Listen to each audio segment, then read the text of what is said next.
old Cherokee told his grandson, "My son, there's a battle between two wolves inside all of us. One is evil. It is anger, jealousy, greed, resentment, inferiority, lies, and ego. The other is good, and it is joy, peace, love, hope, humility, kindness, empathy, and truth."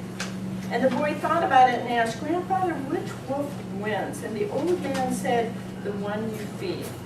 And personally, from knowing Clyde, I know he feeds the wolf with the higher level of integrity. Hope you welcome Clyde.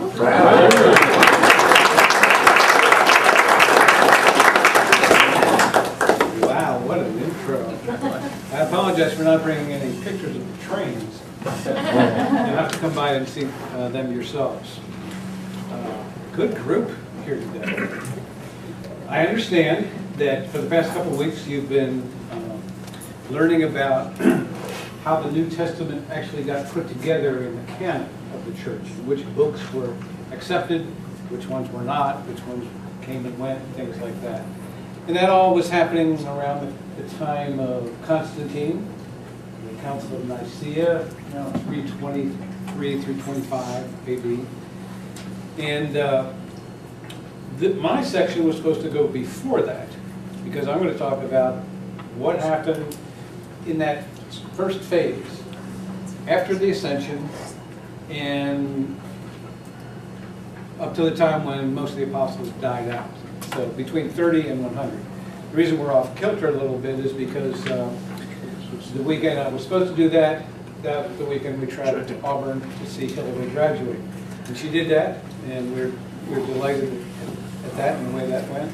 And so this is a little bit out of sequence, because you've already heard about Constantine in 320, but let's gear up for what was it like to be there during this period. Jesus is gone now, so we're not going to talk about a lot of the stuff that Jesus said because he's not around. And I want you to imagine Jesus left a lot of signals for his apostles and some of his disciples. And remember, the word apostle is usually used to refer to those 12 that traveled with him in his close group, almost like his cabinet. Disciples could have been very close other followers, or one of the thousands who saw him every once in a while and kind of kept up with him. But imagine what happened, what happened after Jesus was taken down from the cross and put in the tomb? Where were the apostles? And what were they doing? Yeah, Tom, what do you think? You go back to picking your nose. I'm just trying to find a good picture of it. That's a challenge you're not going to... They were hiding out. Exactly, they were hiding out, right? Why were they hiding out? Because they didn't know what the climate was. They didn't know whether they were going to be hunted and hung up. They didn't know what was going on. Actually, they did. They were scared as can be because their leader, who everybody loved, was killed, was hung on a tree in the most ignominious death. So they were afraid. They hid out. And then a little bit later on, Jesus appeared, and then supposedly there were 500 different, he appeared to 500 different people. And then he told them, I'm going to go away, but I want you guys to hang around Jerusalem. I got to go up here to a bunch of other people, but I want you to hang around Jerusalem because I'm going to check in with you. He did that. He ascended, and before he ascended, he said, I'm going to be gone. I'm going to have somebody else take my place. And what was the name of that other figure that was going to take Jesus' place? Holy Spirit, the counselor, the intercessor, whatever. He's going to come, but you guys need to stay together, hang around in Jerusalem again. So they're all in this room, and some people think it's the same room that the Last Supper was held in, but it was big. There might have been 100 of them there. And they were all hanging out, and for the first time ever, Jesus, they knew, wasn't going to come back because he did the final deal. He went up, he ascended. And everything typically has some timing, familiarity. with these apostles and with everybody in the New Testament. It's either like 7 days, 40 hours, 40 days, 3 days. But for the first time, they're sitting there and they don't know how long to sit there, how long to hang around. What's it going to be like now that Jesus was gone? Yourself in that room. Jesus is gone. You've got to have a conversation with your fellow people, and maybe the group is this big right here. What things would come to your mind? Just natural human being things would come to your mind. How long should we wait? What? How long should we wait? How long should we wait? Perfect question. Who's gonna be in charge? Big human Who's going to question. be in charge? How long? Who's going to step up? Who's going to be in charge? What are the couple more What are things? you waiting for? What? What are you waiting for? Yeah, he didn't tell us what we were going to wait and see. Not only when, but what. So what are we doing here? The guy just told us to be here, so he's dead. We're going to honor him. We're going to be here. What else might have happened? What are we gonna do while we're waiting? Yeah, we're all in this Poker room game. together. And should we go out for pizza? Or should we just call in? If we start roaming around the streets, are they going to get us like they got our Savior? One more thing. What else would go on in your minds? Well, they must have had lives of some kind that they needed to get back to, jobs or families or something. They did indeed. They did indeed. Do they go back to work? What do we do? We've been following this guy Jesus for 3 years now. Peter left his wife. He had a family. A lot of the apostles had families to go follow Jesus. Jesus was gone now. So one very logical question was, do I go back to my day job? Being a husband? Being a fisherman? What do I do here? Should I keep spreading the word? Exactly. And what word should I spread? Yeah, I don't know, be ready. Because I'm, as you know, an apostle, I'm kind of confused. So, what they didn't realize was that the 50-day rule was in effect. They just didn't know. 50 days after the resurrection came Pentecost. And on Pentecost, the Holy Spirit appeared in the room about like this and just fired everybody up. And this was the beginning of life in the first century after Jesus. So let's take up our story there. And thanks, by the way, for being in the middle of that process and feeling like what they were going to feel like. So, the formative years. Jesus is gone. We'll take it up to here. So, we know about all this because of the books of the New Testament. But let's examine where these came from and when they came from and who did them. In the New Testament, we know that there's 4 Gospels. We know that following that is Acts of the Apostles, which was also written by Luke, who was one of these authors. And sometimes this is called 2nd Luke. So there's technically 4 Gospels, but really 5. Paul writes a whole bunch of epistles and letters. James and Jude have a couple there. Peter has several. John, 1 John, 2 John, 3 John are very small, like letters, and then John's big deal over here is Revelation. So this is the way those books, they kind of tell us about what's going on, especially here. In this one, we hear a lot about what they did that day when the Holy Spirit came. And we begin to hear the story. But if you look at the content of the New Testament, in terms of how much is what, these things here, these 2 things, these chunks make up over half, 53% of the New Testament. Paul's letters, Paul's stuff in these letters make up 42%. And then everybody, I didn't put them, yeah, well, I did. Everybody separates Revelation out because it's really out. It's weird. So, Gospels and Paul's letters, the other letters, make up about a 50-50 mix of this stuff. And We're going to get into the question of when did these things come up? And if you've ever really messed around with the Bible, you know that like in the Old Testament, that when anybody gives a date for when something happened, if you say within a couple hundred years, you're probably close as you're going to get. In the New Testament, it's not quite that bad, but nobody ever agrees exactly on what happened when. But this is so cool. I found on the web, as we get into the dates of these things, there was an article here that says, here's each book, and for instance, for the book of Mark, 71 different scholars, here's their opinions. We took the average, and this was updated March 30th of 2012.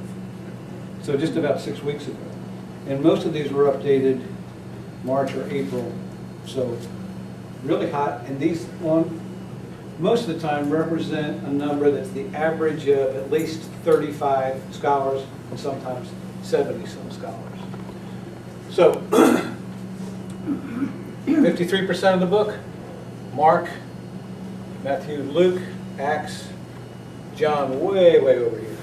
We'll get into this a little bit more, but what's interesting right here is Jesus left here, okay? By the way, when I point to here, does anybody go, yeah, but how come it's not 33 instead of 30? Because he lived for 33 years. Does anybody have that going on? Mm-hmm. Well, unfortunately, when they, oh, great. Oh. So, yes? Yeah. All right. When they did the calendar in the beginning, they screwed up. And a couple hundred years later, somebody commissioned someone to look at it. He said, yeah, we started 4 years off. So Jesus was actually born in 4 BC. So living that and up to when he died 33 some years later, puts him at 30 at the end. Okay. So if we look at this, 62 years, 32 years after Jesus died, we get the first gospel. We're going to get into how come in a little bit, but what's even more fascinating was we all lean to the Gospels as like this is the New Testament, it's basically the Gospels. But watch what happens over here. Paul was out and about, and the first book that gets into the New Testament is the one that he wrote to the Galatians in 51, 11 years before these Gospels showed up. And he also wrote to the Thessalonians in 55, the Corinthians, the Romans, the Philippians, the Colossians, Ephesians, Philemon, and then James's book. All of these preceded us. So there was definitely some writing going on, but it wasn't by these guys. It was mostly by these guys over here. And then after that, 64, 65, 67, all but Jude were all finished before Acts was finished, and definitely finished before John's story over here in John's Gospel and Revelation were done. So what led the way in terms of documentation in the New Testament was this guy's stuff. And again, this guy, what he did was he traveled around. Let's see how he traveled around. Paul's story starts out as Saul of Tarsus, who was a well-trained Pharisee, and his deal was bringing people to justice, especially people who were into this new thing about Christianity. In 32, just 2 years after Jesus was gone, Peter and John were preaching, and they were in trouble with the ruling group called the Sanhedrin. So was this guy Stephen. And Stephen went before the Sanhedrin and said, I'm sorry, but you guys are just idiots. And he went and told the whole story about how from Abraham up through Jesus, everything made sense, and they were so stupid. And they said, we don't like your tone. Step around back, we're going to kill you. And so he became the first martyr. They stoned him to death. And there in the circle outside, all the people pick up the rocks and throwing them. These guys would go, this tunic is kind of heavy. Here, will you hold this? This guy said, yeah, I'll hold it, I'll hold it, I'll hold it. There's Saul of Tarsus, holding the tunics of the people who were stoning Stephen. With approval, obviously. He had pointed out Stephen as one of these bad guys. He's assisting in the stoning, even though he didn't stone. He's there holding the coats of those that did. Less than a year later, Saul is on the road to Damascus. He got permission from some of the people in Jerusalem to go get more Christians, bring them to justice. And on the way, this is the famous story about how he was struck by lightning, thrown off of his horse, blinded, couldn't see anything, and the words came from heaven that said, who remembers those words? Yeah, Saul, Saul, why are you persecuting me? And Saul goes, who are you? I am Jesus. And everything changed. Everything changed. Saul was like, probably, if there was an equivalent to the FBI's public enemy number 1 for Christians back then, that's who Saul was. Now, who but God could pull off a coup like, all right, let's get the baddest person. I didn't get there all the way. And let's turn him onto our side. And that's what they had. All that Saul had for his job, 180, and now Paul becomes Saul. And things start to happen, but not exactly at first. And the reason why, what happened right after Saul got to Damascus, the guy named Ananias came over and said, hey, God told me to come over here after 3 days and tell you a few things. And then Saul's scales fell from his eyes. He could see again because he was blind for those 3 days. So right after that, Paul says, well, this is really amazing. I got to tell people. He starts going around Damascus saying, hey, let me tell you about Jesus. Come here, let me tell you about Jesus. And how did the people react to him? This is the guy that hauls people in and gets them killed. I'm not spending time with this guy. So in the Bible it says, for a while, Saul went to Arabia. And a while was 3 years.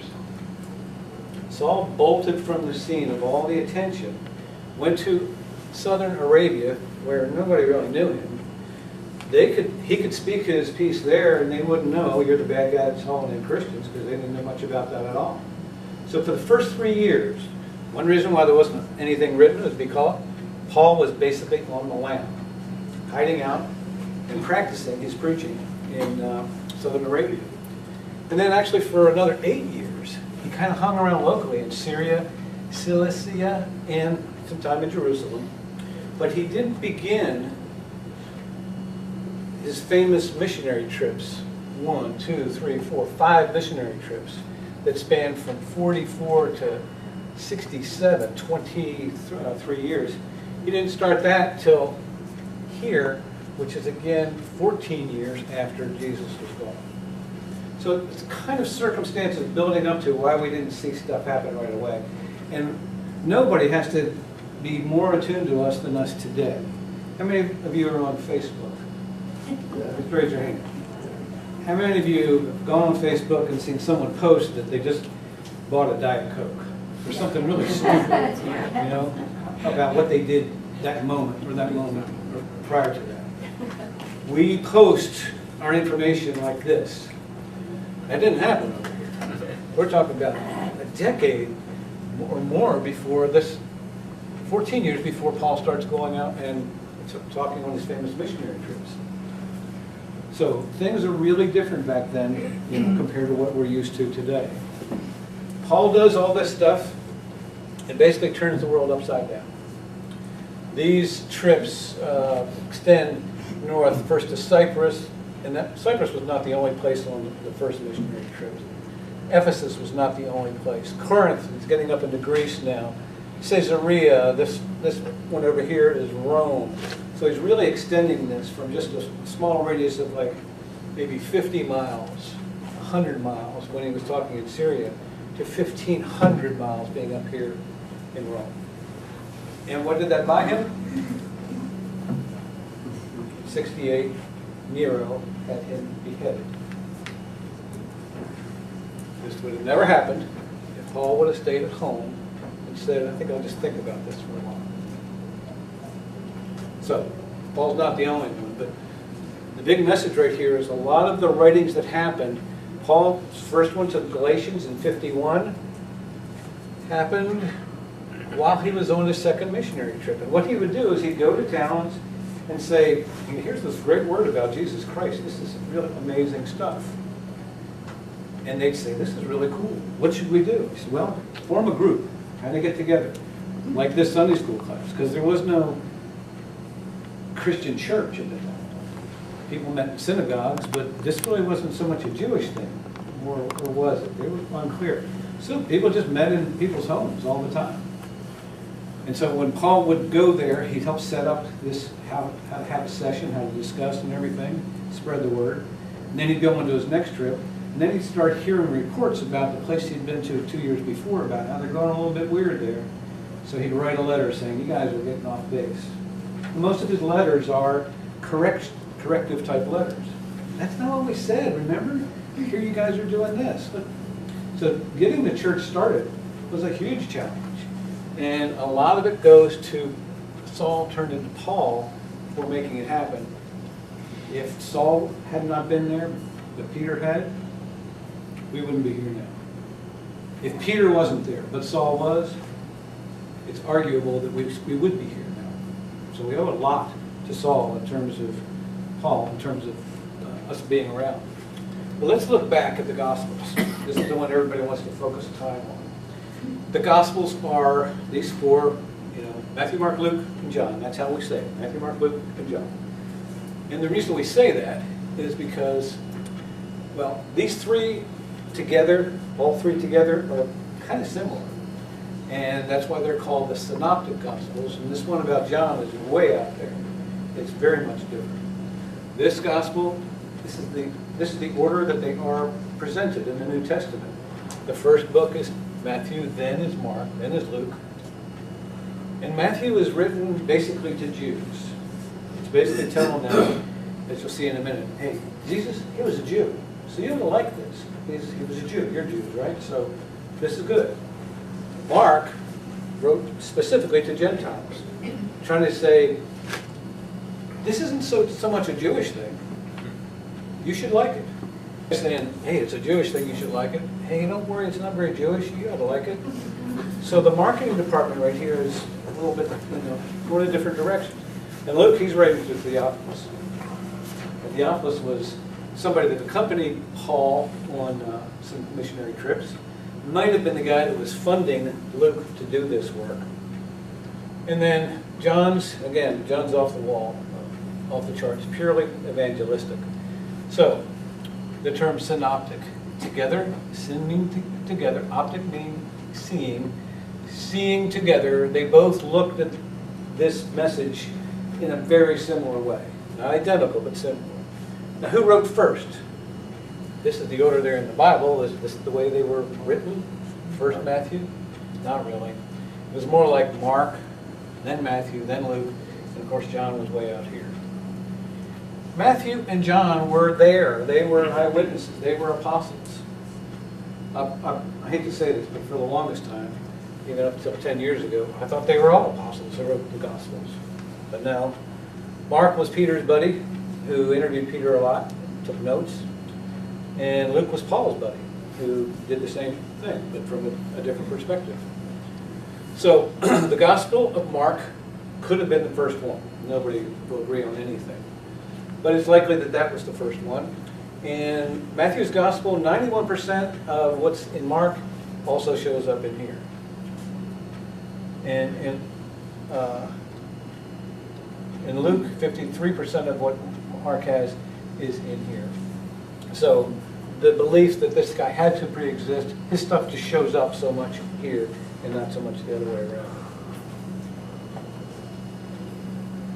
Again, Matthew was to the Jews, Mark to the Gentiles, Luke to Theophilus. How these guys opened up, they're really interesting. Matthew opens up by saying, Jesus is the Son of God and the Son of Abraham. He starts tracing his lineage from Abraham through the son of David up to Jesus himself, showing all these connections in the hierarchy. Mark's Gospel, now Mark was almost like a reporter for CNN. He was almost like Wolf Blitzer.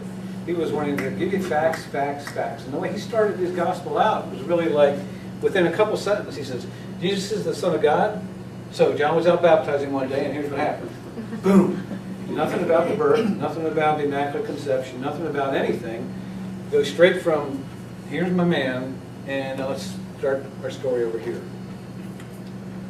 Luke, interestingly enough, basically comes off more like a paid reporter. Not exactly the Wolf Blitzer time, but she's saying, look, hey, I wasn't there, but I've done a lot of homework on this thing, and here's an orderly account of what happened. And we'll get back into this. So you can see the perspectives about who they wrote to, how they begin, and some of these things are going to show up, interestingly enough, here. But when you look at this, all right, Mark was first, he was 62. 3 years later, Matthew, then Luke. Then a year after Luke, he does his Acts of the Apostles. John's deal is way over here. Why did it take so long? Why did it take so long to get these things done? We're talking 3 decades before it happened. Well, what were they doing while Paul was out running around forming churches? What do you think? Were they still hiding out? No. What happened at Pentecost? Remembers the big scene that day. When the Holy Spirit came down with the tongues. What was the very next thing that happened that day?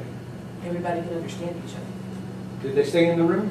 No, they went out and started spreading the word. They went out, but the scene that day was really a unique scene. They went out into the street and they started talking. And they started talking in different languages. And people there in the streets were going, hey, these guys are really talking in different languages. And they said this one sentence that makes me laugh all the time. They said, these guys must be drunk. And the next best sentence is Peter's answer when he said, no, it's only 9 o'clock. It's right there in the Bible. Yeah, it's too early. It's only 9 o'clock. We're not drunk. It's almost like, oh, we will be. He just says, no, we're not drunk yet. Check this out. So, but they were here. The apostles and some disciples, actually went out, were very emboldened. Peter and John went to the temple. The next day, just started preaching like crazy. They started getting into trouble for doing that. So they were on fire. They were literally on fire, and they were out there doing that.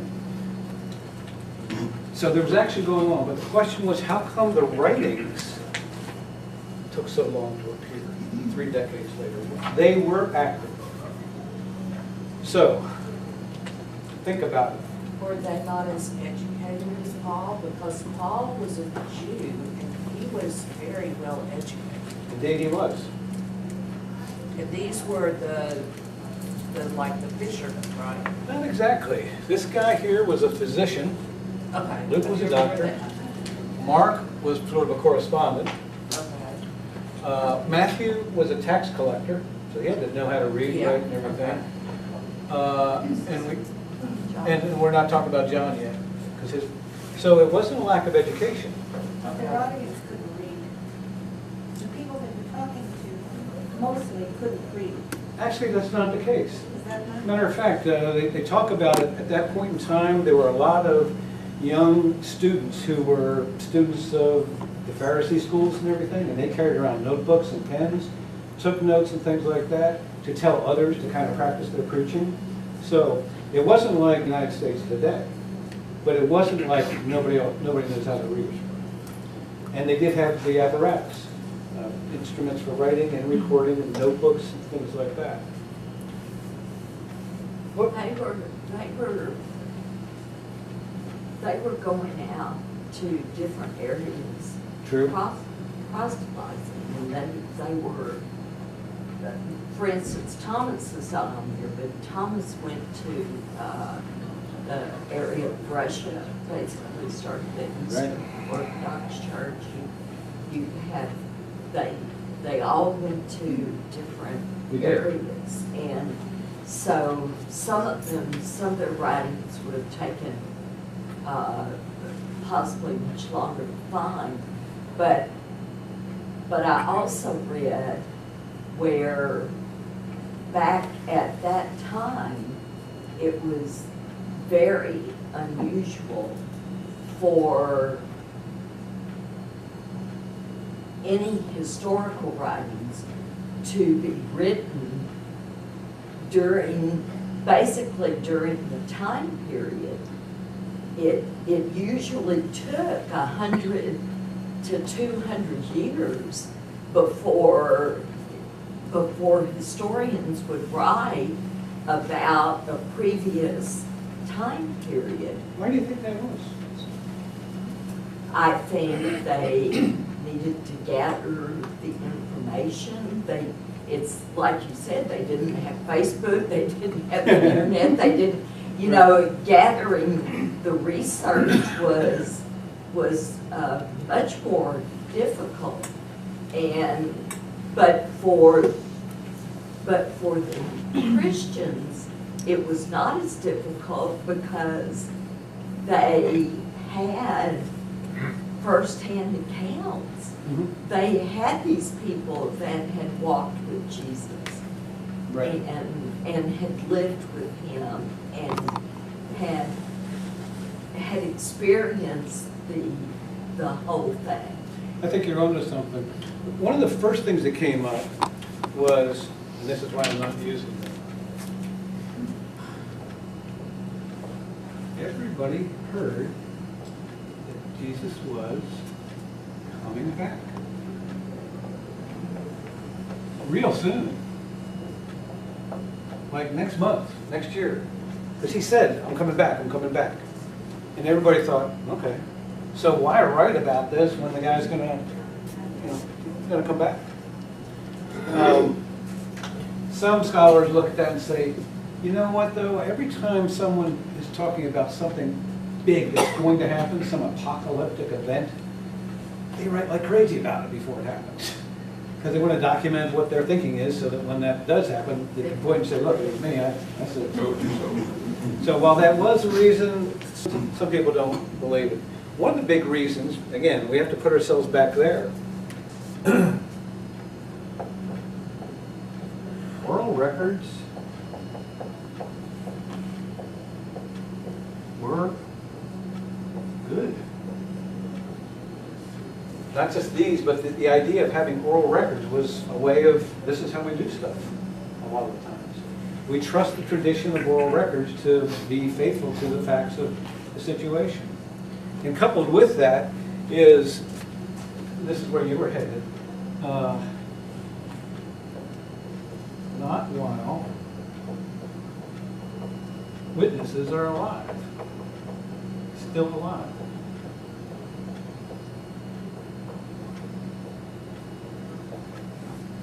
They'll begin writing once they start seeing some of this population die off. But while they're there, just not mess with it. How old do you think these men were when they wrote these, the Gospels? How old were they? How old were they? I'm guessing 60? We guessed that they were contemporaries of Jesus, so maybe they were in their 60s. 60s. Yeah.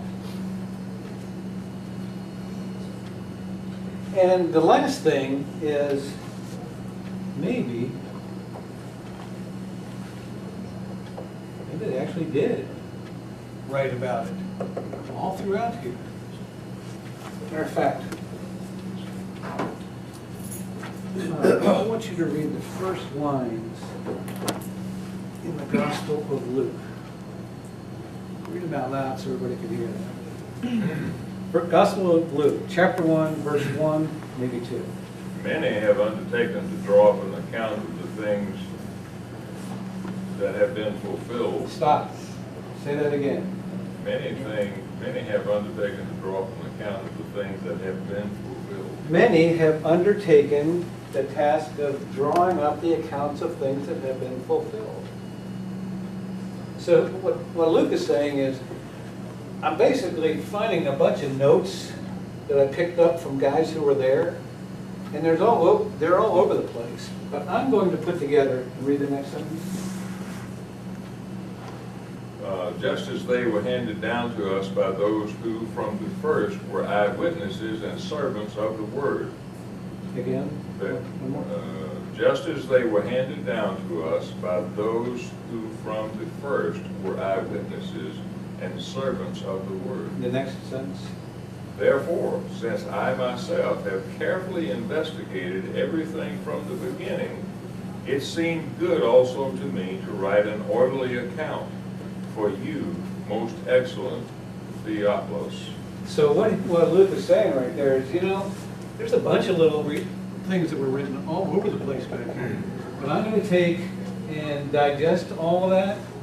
I'm going to interview the guys who are still alive there, and I'm going to meld it all together to be a good, orderly account, as opposed to these guys that followed and only were there when he was on a mountaintop, or these guys that followed and he was only there during Passover, etc. So there is speculation that there was a lot of writing that happened, but the accumulation of it there wasn't no urgency to it, and the witnesses were still alive, and then they begun to do this. And the witnesses were still alive up till he probably started dying off maybe sometime around here. So there's probably a good reason for it after all. And it's not as like, why would they just, sitting at home and doing nothing? Why would they want to wait until witnesses weren't alive? Why would they want to wait? Yeah, I mean, if somebody says that was the reason, why would they want to wait? Because they really trusted this. Oh. There was typically no reason for it. And actually one other one, besides the fact that they did, about this point in time right here, the persecutions started really ramping up. So being the best-selling author of a thing about Jesus Christ, and people are getting killed because they believed in him, was probably not something that's going to advance your portfolio very well, or your life. So there was risk, especially out here, for that. But it had always been an issue with me, like, why did it take so long before? Those are some of the possibilities on why it may have taken that long. Clive, was there a book of Q written, you think, before the Gospels were written? Yeah, and Q is a mysterious theory that these Gospels came together through a compilation of other writings and readings. And the truth is, every time I get into it, I get confused, so I'm not going to talk about how great it is, because I don't get it. What was the political climate like at this time? Now, again, we're talking about the 30s, 40s, 50s, 60s, 70s. When Jesus was born, he was born under the rule of Augustus. Okay? So he was born under a situation where Jews were under Roman occupation. Did the Jews endorse this? Well, some did, some didn't. James, a very noted council member, and supposedly the stepbrother of Jesus, was all for it. The book of James is by him. By the way, he didn't believe in his brother Jesus Christ until after the resurrection. While Jesus' public life was going on, James was like, no, I don't know that guy. And the persecutions, let's talk a little bit about this. While Jesus was around, Caesar was Tiberius. Then 4 years of Caligula. Claudius had 13 years, and all during this period right here. The Roman version of this was, you guys can have whatever religion you want. Just don't let that affect your behavior. Because I want order. And I don't care what you believe in. But if your beliefs start making you riot and stuff like that, then I'm going to come down with a hard one. But they basically allowed, until this idiot showed up. This is Nero. Nero was trying to put a campaign together to rebuild a whole bunch of Rome. And supposedly he set fire to 75% of Rome so it could be rebuilt. The Senate declared him unfit to rule, and before they could dispose of him, he committed suicide. But before he did that, he brought on, this fire was caused by the Christians. So let's round them all up. Let's take them in the Colosseum and feed them to the lions. This is a picture of the lions and the Christians right here. He used the Christians as a scapegoat for what he did, and it's a shame because in 67, on the other slide, that's when he had Paul and Peter killed. In 68, he killed himself. So it was all just a bad time. The Christians were caught in the middle of it. Then there were a bunch of guys who tried to be Caesar, and they only lasted like 6 months or so. Vespasian, this is an important one because in 70, what happened? Jerusalem was wiped out. And it's interesting, the temple was destroyed, Jerusalem, not a rock was left standing except for the Wailing Wall. And Vespasian's son, Titus, was actually the guy in charge of this, knocking it off. And then he became his own Caesar himself in 80. And then Domitian was, we're almost at the end right here, at the year 100. Domitian absolutely believed, whereas other Caesars kind of took it as, that's a nice way to introduce me, but I'm really not divine. He believed he was. He was God. He was divine. And so he competed with the Christians, and every chance he got, he killed them with routine persecutions because they were competing with him. Well, I did through. Did things shift in this first 70 years? Well, yeah, they did a lot. Jewish Christians, some Jews would clearly not become Christians. But then some started saying, oh, Jesus was a Christian. A lot of these guys were talking were Christians. Maybe this ought to work. Then they got into, well, if we're in there, then the Gentiles can't be, because everybody knows the Gentiles are unclean and we can't have them around. And then they kind of mellowed and they said, well, maybe the Gentiles can be, if they first convert to Judaism, yeah. And a lot of the Gentiles went, I don't know about that. And then when the Jews said, and you have to get circumcised, the Gentiles said, hell with that. I'm not going down that path at all. You guys can do your own carving up on yourselves, but I'm not going down. Even in the New Testament, in Galatians, Paul is saying, you get saved by your faith. Whereas James is saying, yeah, but your faith doesn't mean a thing unless it shows up. Do a house on the corner or something. You got to do it. So there was conflict. The Trinity, Father, Son, and Holy Spirit, the whole concept of the Trinity, guess what? It's not in the Bible.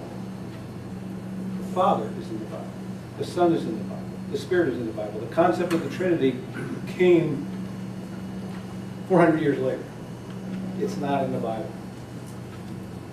Adopted rituals, most of this happened a little bit later, before Constantine's time, but when they were trying to grow the Christian ranks, it was like, hey, your group can come in. I said, yeah, but we have certain celebrations that you guys don't have.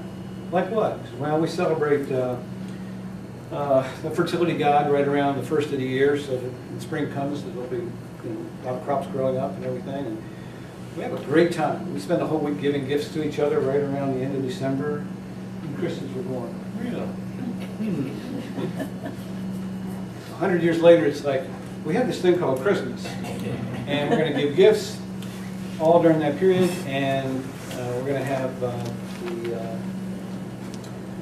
Epiphany on the 6th, and a lot of these things that showed up in the Christian culture came from pagans who just didn't want to give up their stuff, and Christians thought, what the heck?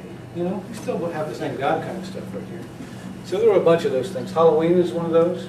Yeah, come on in, bring your Halloween stuff with you. So I'm going to have to zip by this. The apostles, I'm basically going to tell you that they were really almost like a family of people that came from the same places up in the north, Cana, Capernaum. And they were brothers, they were related, they recruited each other. The only one that was different was this guy Judas Iscariot, who came from Judea.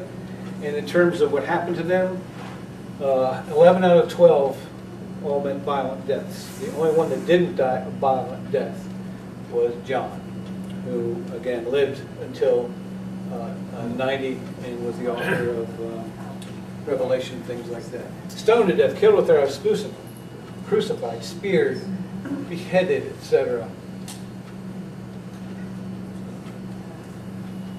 These guys, very influential in setting up why we're here today, but they were gone in the early 60s. So the question is, here's a question, what would Peter and Paul say if they showed up on a return visit somewhere here in 100 and now saw things like Christmas trees and stuff that they hadn't gotten into before. But even bigger yet, we'll end with this one. What would Peter and Paul say if they walked in that door? Remember what they had going on for them, and they went and they died for it. If they looked at what we do here today as Christians, would they go, yeah, this is the deal, this is what I thought would happen?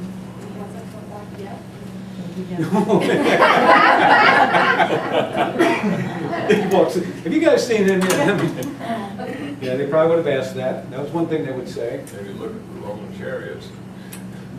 Well, maybe so, and they'd see some Lexuses in the parking lot and say, maybe that's the new chariot. I'd say we have it so easy. What?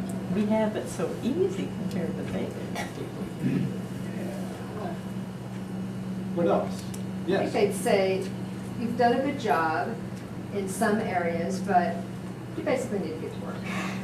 You got some work to do. Do you think what they would see here was much like they had in their minds when it was coming to their end of times?